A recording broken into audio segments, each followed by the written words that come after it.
नमस्कार, आप देख रहे हैं राज्यसभा टीवी। आपके साथ मैं हूं अंकिता और सबसे पहले एक नजर डालेंगे इस वक्त की हेडलाइंस पर।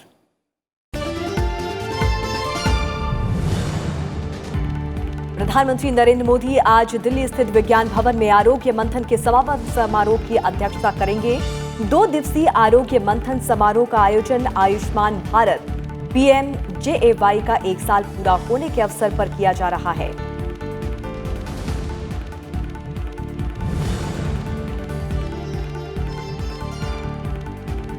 कश्मीर घाटी में 3 अक्टूबर से खुल जाएंगे हायर सेकेंडरी स्तर तक के सभी स्कूल। जम्मू कश्मीर प्रशासन ने सभी सरकारी और प्राइवेट स्कूल खोलने का आदेश किया जारी।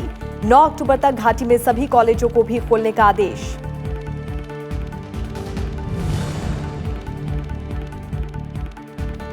महाराष्ट्र में बीजेपी शिवसेना साथ मिलकर लड़ेंगी विधानसभा चुनाव। सीट बंटवारे को लेकर बनी सहमति। मुख्यमंत्री देवेंद्र फडणवीस और शिवसेना प्रमुख उद्धव ठाकरे साझा प्रेस कॉन्फ्रेंस में सीट बंटवारे का करेंगे ऐलान। महागठबंधन में RPI और RSP समेत कई छोटे दल भी शामिल।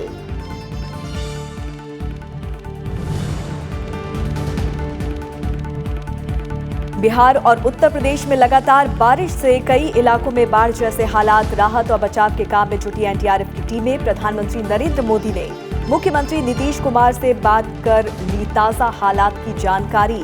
केंद्र की ओर से हर मुमकिन मदद का दिया भरोसा।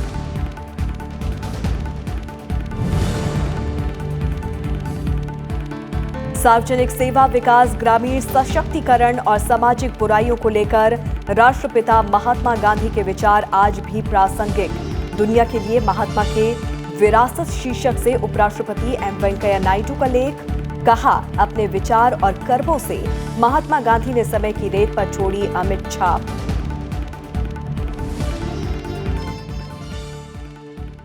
प्रधानमंत्री नरेंद्र मोदी आज दिल्ली स्थित विज्ञान भवन में आरोग्य मंथन के समापन समारोह की अध्यक्षता करेंगे।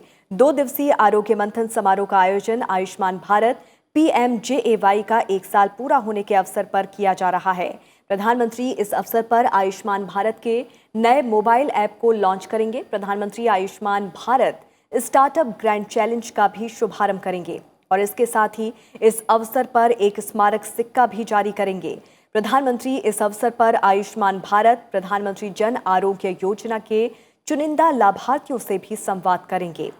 प्रधानमंत्री इसके साथ ही PMJAY पर आयोजित प्रदर्शनी का मुआयना करेंगे, जिसमें पिछले 1 साल में इस योजना की यात्रा को दर्शाया जाएगा। प्रधानमंत्री नरेंद्र मोदी की महत्वाकांक्षी आयुष्मान भारत प्रधानमंत्री जन आरोग्य योजना देश के वंचितों और कमजोर वर्ग के लिए वरदान साबित हुई है। दिल्ली के विज्ञान भवन में आयुष्मान भारत की पूरी रिपोर्ट आरोग्य मंथन नाम के कार्यक्रम में पेश की गई। गरीबों के लिए सुरक्षा कवच बनी दुनिया की सबसे बड़ी स्वास्थ्य योजना आयुष्मान भारत योजना कमजोर वर्गों के लिए कैशलेस उपचार सुनिश्चित करके स्वास्थ्य क्षेत्र में क्रांति ला रही है। केंद्रीय स्वास्थ्य और परिवार कल्याण मंत्री डॉक्टर हर्षवर्धन ने योजना की कामयाबी को प्रधानमंत्री की दूरदर्शी सोच बताया। The contribution and also on behalf of you express my sincere most gratitude from the core of my heart for one man who has been really instrumental in making all of us see this day when we all feel proud of our country and of course our achievements. This great man is no other than our beloved Prime Minister Shri Narendra Modi ji. कार्यक्रम में स्वास्थ्य और परिवार कल्याण राज्य मंत्री अश्विनी कुमार चौबे ने कहा कि अब इस योजना को आगे का रास्ता तय करना है, जिसमें देश में बीमार पड़े 1.5 लाख हेल्थ सेंटर को वेलनेस प्राइम हेल्थ सेंटर में तब्दील करने का लक्ष्य है। जहां प्रधानमंत्री जन आरोग्य योजना में हम बढ़ रहे हैं, वहीं देश भर के लगभग 1.5 lakh health and wellness centre को, जो sub centre additional primary health centre ऐसे जो इलनेस हालात में है, उसको हम वेलनेस हालात में बदलने वाले, वेलनेस प्राइम हेल्थ सेंटर के रूप में हम विकसित करने वाले, इलनेस को वेलनेस में बदलने वाले। पिछले साल 23 सितंबर को प्रधानमंत्री ने रांची में आयुष्मान भारत की शुरुआत की थी, जिसके बाद एक साल में 47 लाख से ज्यादा लोगों का अस्पतालों में इलाज हो चुका है। मोहम्मद फातेह टीपू, राज्यसभा टीवी।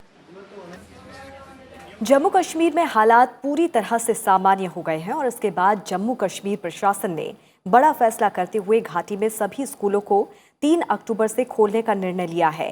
अधिकारियों को सभी सरकारी और प्राइवेट स्कूल खोलने का आदेश जारी किया गया है। आदेश के मुताबिक घाटी में हायर सेकेंडरी तक सभी स्कूल 3 अक्टूबर तक और सभी कॉलेज 9 अक्टूबर से पहले खोले जाएंगे। इस सिलसिले में सभी जिला कलेक्टर्स को हिदायत दी गई है कि स्कूलों और कॉलेजों को खोलने के लिए सभी प्रकार के इंतजाम को अंतिम रूप दिया जाए।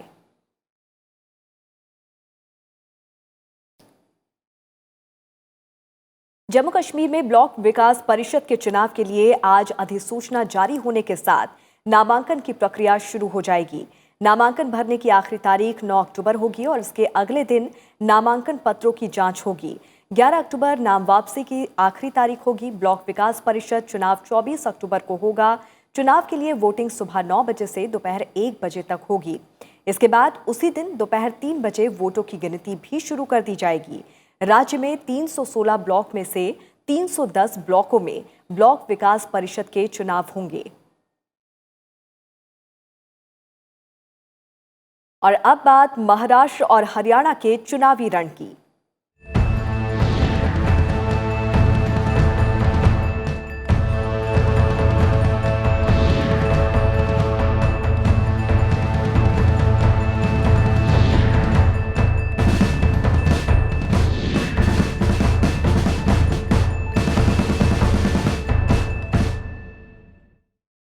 महाराष्ट्र और हरियाणा में विधानसभा चुनावों को लेकर सरगर्मियां तेज होने लगी हैं और ये चुनाव अपने आप में बहुत खास हैं।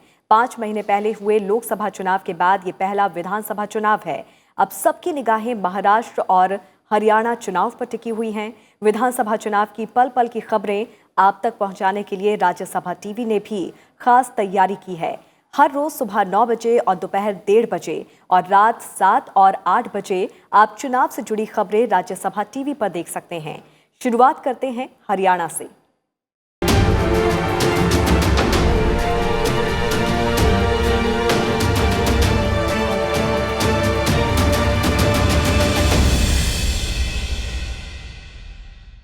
हरियाणा विधानसभा चुनावों के लिए बीजेपी ने 78 उम्मीदवारों की अपनी पहली सूची जारी कर दी है।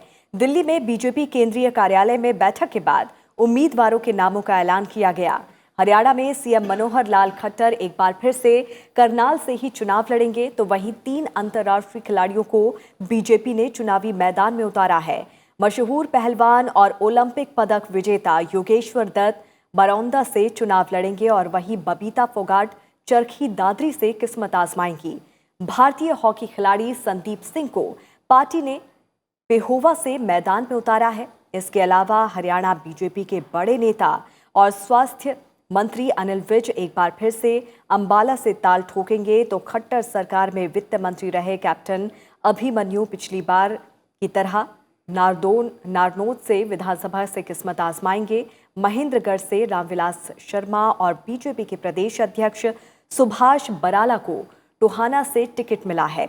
सरकार में महिला और बाल विकास मंत्री कविता जैन को एक बार फिर से सोनीपत से ही मौका दिया गया है।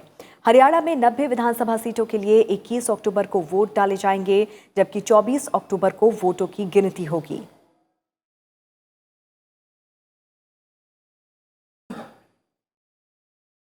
और इस मामले में और अधिक जानकारी के साथ हमारे संवाददाता रविंद्र सिंह शोराण इस वक्त रोहतक से हमारे साथ जुड़ रहे हैं। सीधे रुख करते हैं रविंद्र का। रविंद्र, जैसे जैसे वक्त बीतता जा रहा है, चुनावी सरगर्मियां भी तेज होती हुई नजर आ रही हैं। ऐसे में खासतौर से अगर हम आज के अखबार की बात करें तो कौन सी चुनाव से जुड़ी अहम खबरें हैं जो आज सबसे ज्यादा छाई हुई हैं?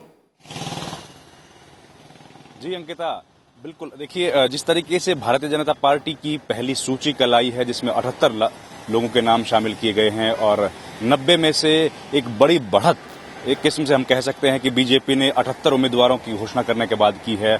अभी तक जो दूसरे राजनीतिक दल हैं वो कांग्रेस पार्टी की अभी कोई सूची नहीं आई है और विपक्षी जननायक जनता पार्टी ने भी अभी तक केवल 30 नामों की घोषणा की है। तो ये एक बड़ी खबर आज के अखबारों में है, सुर्खियां हैं, खासतौर पर जब 3 अंतर्राष्ट्रीय खिलाड़ी इस बार सूची में शामिल किए गए हैं। उनके अलावा मुख्यमंत्री मनोहर लाल खट्टर जो हैं वो खुद करनाल से चुनाव लड़ेंगे। बीजेपी के पार्टी अध्यक्ष सुभाष बराला एक बार फिर से फतेहाबाद जिले से चुनाव लड़ने वाले हैं और तमाम जो मंत्री हैं उन लोगों को टिकट दी गई है। 2 मंत्री जो खट्टर सरकार में रहे हैं। दूसरी सुर्खी ये है कि उन लोगों को फिलहाल टिकट जो है पहली सूची में नहीं दिया गया है, जिनमें एक बादशाहपुर गुड़गांव जिले की जो सीट है उसमें राव नरवीर सिंह जो पीडब्ल्यूडी मंत्री थे उनको फिलहाल टिकट नहीं दिया गया है और असीम गोयल जो फरीदाबाद की एक विधानसभा सीट से पिछली बार विधायक थे, उनको भी फिलहाल अभी तक जो है 78 सीटों में उनका नाम शामिल नहीं किया गया है। तो ये 2 मुख्य बातें हैं। इसके अलावा कांग्रेस पार्टी की भी आज जो है वो बैठक होने वाली है, उसमें उसके बाद सीटों की घोषणा की उम्मीद की जा रही है। लेकिन फिलहाल कांग्रेस पार्टी में जिस तरीके से अलग अलग जो गुटबाजी हुई है उसकी वजह से सीट्स जो है डिक्लेयर करने में काफी डिले फिलहाल चल रहा है। वो एक यहाँ पर काफी सरगर्मियां जो है उसको लेकर भी तेज है कि किस तरीके से आपसी मनमुटाव और जो आपस के जो झगड़ा है कांग्रेस पार्टी का वो किस तरीके से यहाँ पर कांग्रेस की जो प्रोस्पेक्टस है उसको वीक कर सकता है। इसके अलावा जननायक जनता पार्टी है। देखिए ये तमाम पार्टियां जो छोटी अभी बची हैं ये कोशिश कर रही हैं कि जो बीजेपी के या कांग्रेस से जो उम्मीदवार अपनी आपको पार्टी का प्रोस्पेक्टिव एक कैंडिडेट मान रहे थे उनको अगर टिकट नहीं दी जाती है तो उस केस में ये छोटी पार्टियां उनको ग्रैब करने के लिए लगातार कोशिश कर रही हैं, उनसे संपर्क बना रही हैं और उसके बाद उम्मीद है कि जब बीजेपी तमाम सीटें डिक्लेयर कर देगी तब ये पार्टियां अपने तमाम चेहरों को डिक्लेयर करेंगी। या जिन सीटों पर बीजेपी ने घोषित कर दिया है उन पर अब उम्मीद की जा रही है कि जल्दी ही कांग्रेस और दूसरी पार्टियों के उम्मीदवारों की घोषणा भी की जाएगी। अंकिता। बिल्कुल बिल्कुल रविंद्र, तो नजर बना के रखिए, आगे भी अपडेट हम लेते रहेंगे। बहुत बहुत शुक्रिया इस तमाम जानकारी के लिए। और अब बात महाराष्ट्र की कर लेते हैं।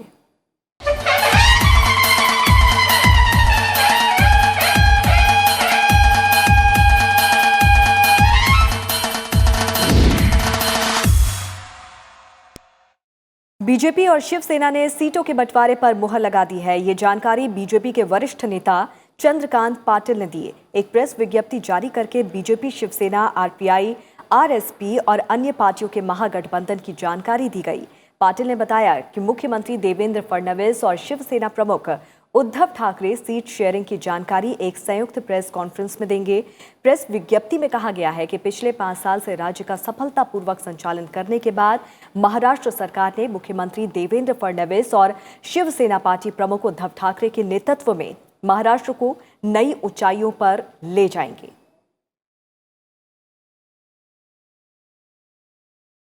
महाराष्ट्र में ठाकरे परिवार से पहली बार कोई सदस्य चुनाव मैदान में उतरेगा। शिवसेना प्रमुख उद्धव ठाकरे के बेटे आदित्य ठाकरे वर्ली विधानसभा सीट से ताल ठोकेंगे। आदित्य ठाकरे ने कल शिवसेना के एक कार्यक्रम में चुनाव जीतने के लिए कार्यकर्ताओं का सहयोग मांगा। आदित्य ठाकरे वर्तमान में शिवसेना की युवा शाखा युवा सेना के प्रमुख हैं, तो वहीं वर्ली सीट से फिलहाल शिवसेना के सुनील शिंदे विधायक हैं। शिवसेना के संस्थापक बाल ठाकरे ने 1966 में संगठन बनाया था। तब से लेकर अभी तक ठाकरे परिवार से कोई भी सदस्य ने चुनाव में हिस्सा नहीं लिया। ये पहला मौका है जब परिवार से कोई शख्स किसी चुनाव में उम्मीदवार होगा। और इस मामले में और अधिक जानकारी के साथ हमारे संवाददाता नव विक्रम सिंह इस वक्त हमारे साथ मुंबई से फोन लाइन पर जुड़े हुए हैं।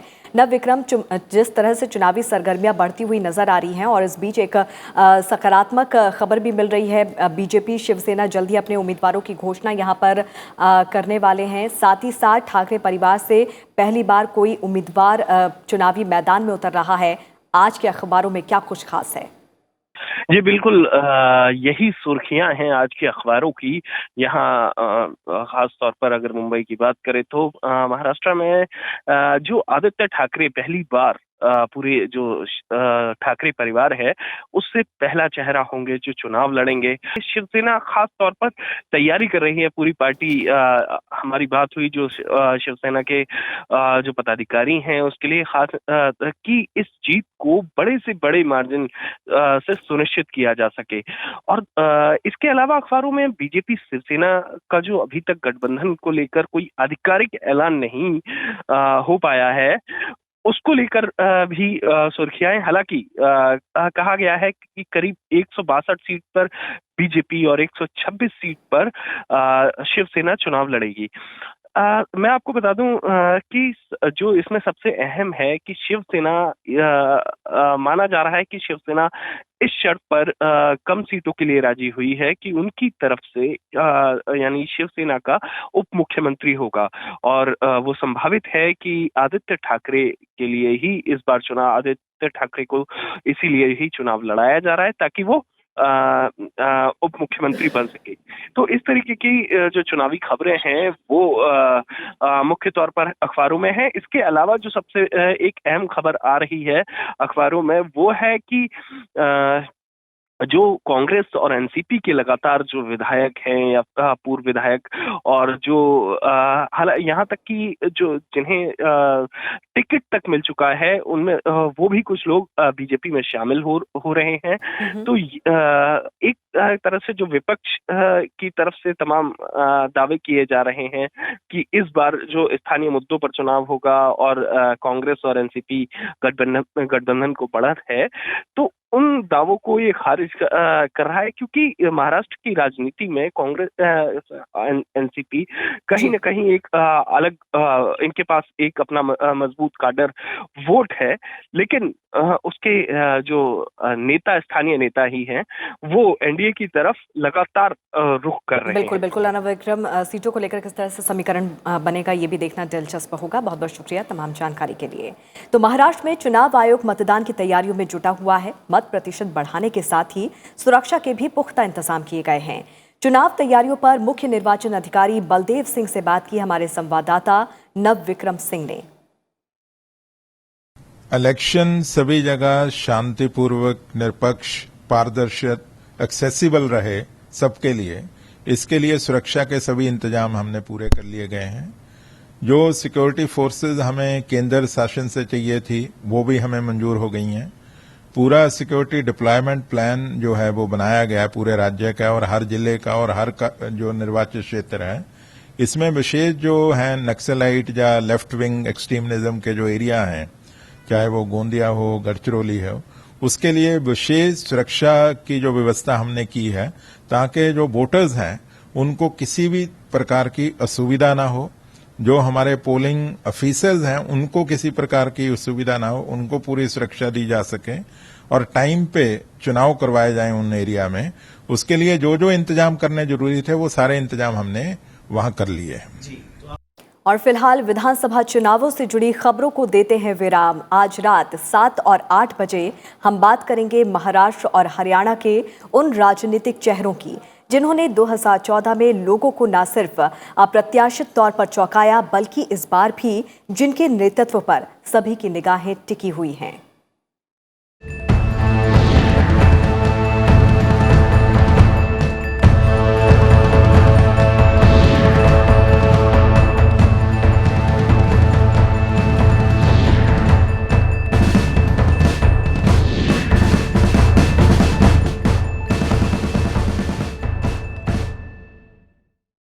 और अब नजर डालते हैं कुछ और खबरों पर। बिहार में पटना, नालंदा, वैशाली, भागलपुर और पूर्णिया सहित राज्य के कई हिस्सों में लगातार मूसलाधार बारिश की वजह से बाढ़ की स्थिति खराब है।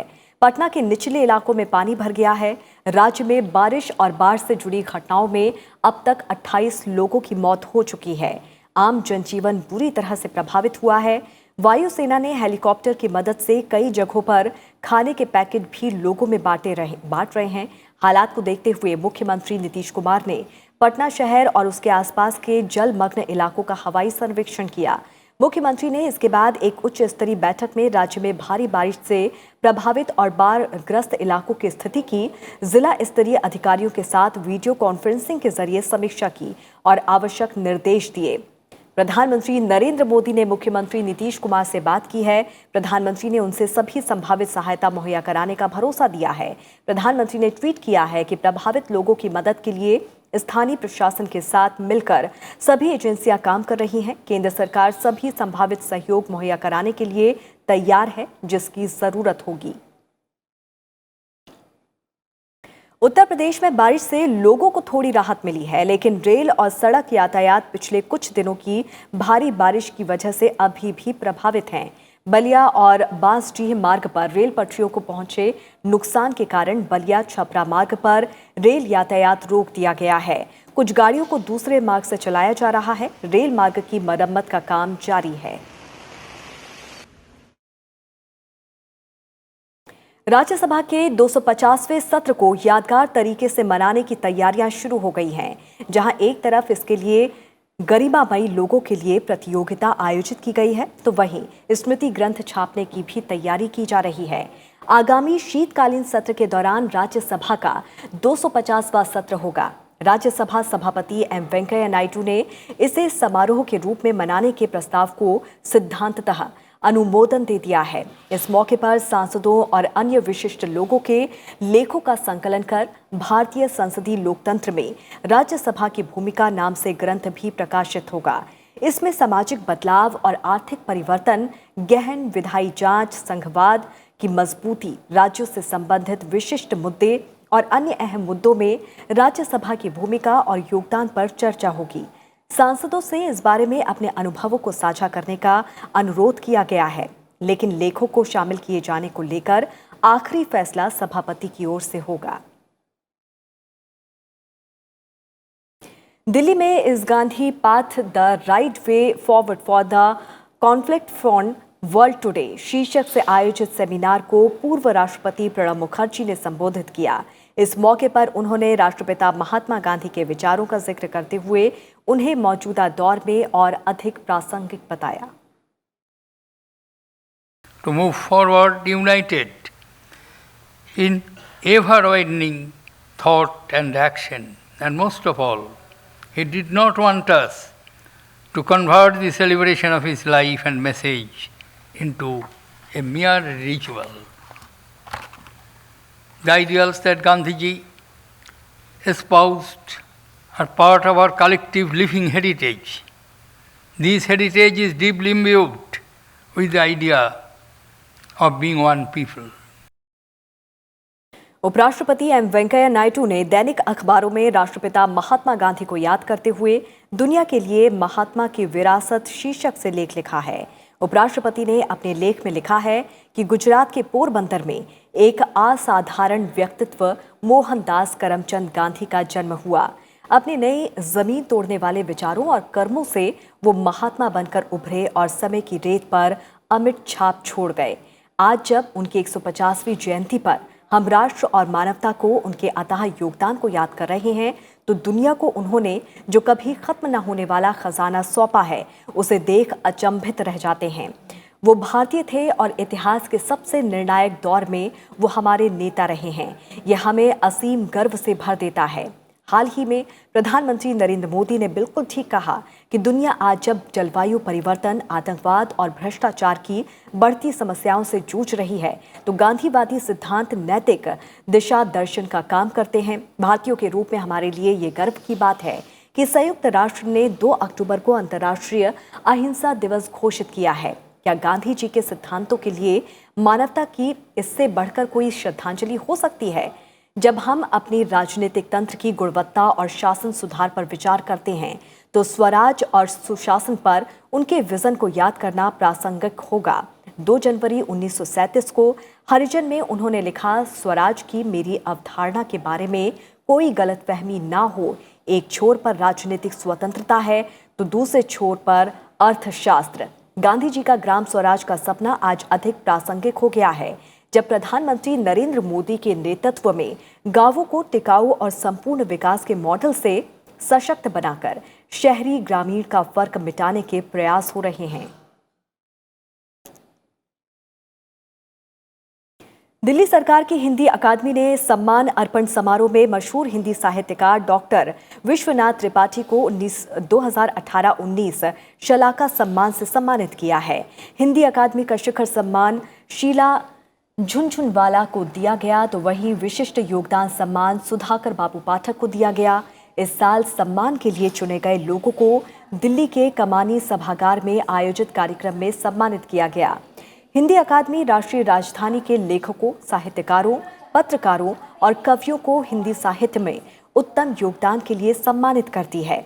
कार्यक्रम के मुख्य अतिथि दिल्ली के उप मुख्यमंत्री मनीष सिसोदिया थे। कार्यक्रम में हिंदी अकादमी के उपाध्यक्ष सुरेंद्र शर्मा भी उपस्थित थे।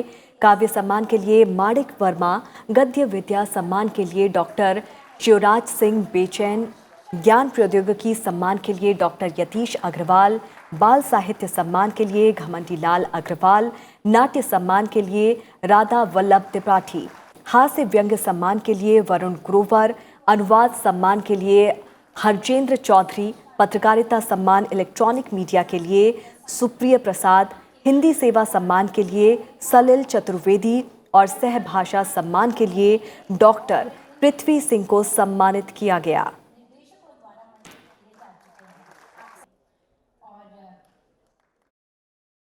राष्ट्रपति रामनाथ कोविंद का आज जन्मदिन है। 1 अक्टूबर 1945 को डेरापुर तहसील के एक छोटे से गांव परोंख में पैदा हुए राष्ट्रपति रामनाथ कोविंद ने कानपुर यूनिवर्सिटी से बीकॉम और एलएलबी की पढ़ाई की। वकालत की डिग्री लेने के बाद उन्होंने दिल्ली हाई कोर्ट और सुप्रीम कोर्ट में 16 साल तक प्रैक्टिस की।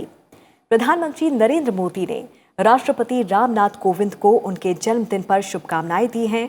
प्रधानमंत्री ने ट्वीट किया है कि भारत को उनकी अंतर्दृष्टि और नीतिगत मामलों की महत्वपूर्ण जानकारी प्राप्त हुई है और गरीबों और दलितों को सशक्त बनाने के प्रति उनके जुनून को हमेशा देखा जा सकता है। प्रधानमंत्री ने राष्ट्रपति के स्वस्थ जीवन की कामना की। इसी के साथ इस बुलेटिन में फिलहाल इतना ही। आप देखते रहिए राज्यसभा टीवी। नमस्कार।